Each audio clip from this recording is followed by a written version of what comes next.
too. And World War II broke out. It impacted everyone. Just about everyone was affected.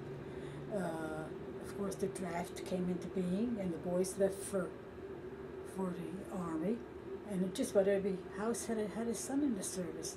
And I corresponded with quite a few of them just to support them, and know that because a lot of them were my classmates from Sayreville High, because the war started in '41. I graduated in '43, so all of those boys went to war. My brother joined the Navy. A lot of them joined it and were not drafted. And well, of course, the draft came into being, then rationing, and then recycling. A lot of people probably don't think that we recycle, but we recycled aluminum for ammunition. Of course, we had ration books. Ration books were given to people depending on the family.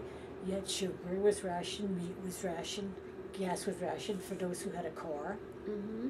And let's see, and then recycling came in. People saved the aluminum cans, and that was supposed to be to help make ammunition for the war. And then the scrap iron was more or less a combined thing between different towns. They all got together and had big piles of iron wherever they collected. That was the collections. Oh, stamps were collected by kids when we went to school. Mm-hmm. Were you familiar with that? We had a little book about the size of this, and had little squares, and you went and bought a stamp for $0.25. And once you had the whole book filled, you got a bond. Oh. Yeah. So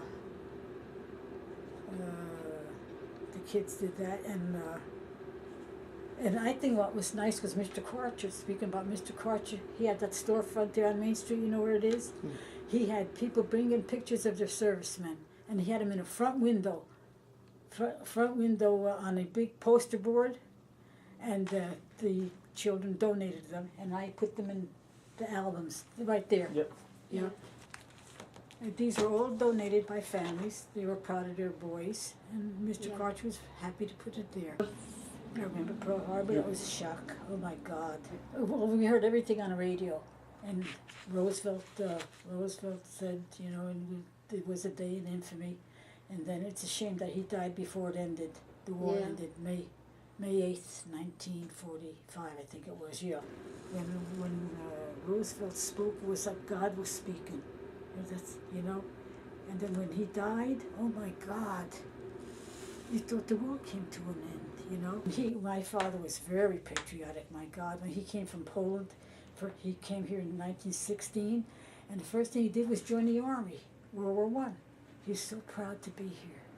And he was proud, and he kind of made us all proud to be Americans. So he always had a flag. He made a big flagpole, a high flagpole with flag. So Mr. Missouri, who was a local barber, they both played violins.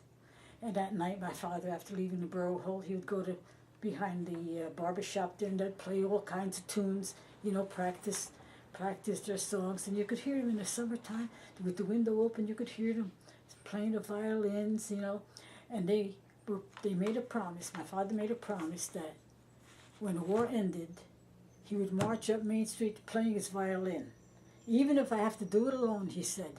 So Mr. Missouri said, "John, you don't have to do it alone. I'll go with you."